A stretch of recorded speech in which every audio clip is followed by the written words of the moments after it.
अकोला शहरामध्ये बर्निंग बसचा थरार पाहायला मिळाला, कारण की कौलखेड उड्डाणपुलावर महामंडळाची कार्गो बस जळून खाक झाली आहे।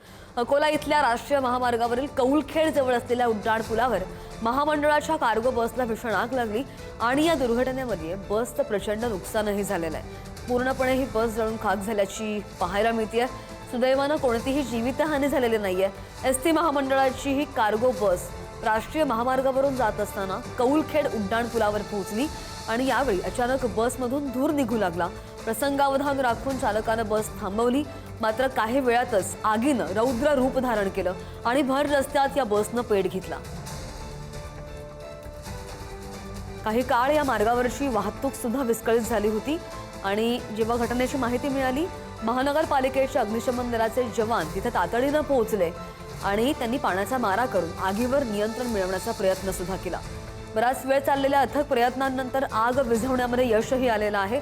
मात्र तोपर्यंत आगीच्या ज्वाळांमुळे बसचा फक्त सांगाडाच उरलेला होता। बसला आग का लागली याचं कारण अजूनही स्पष्ट नाहीये। मात्र शॉर्ट सर्किटमुळे आग लागल्याची प्राथमिक माहिती समोर येते। बातमी अकोलामध्ये।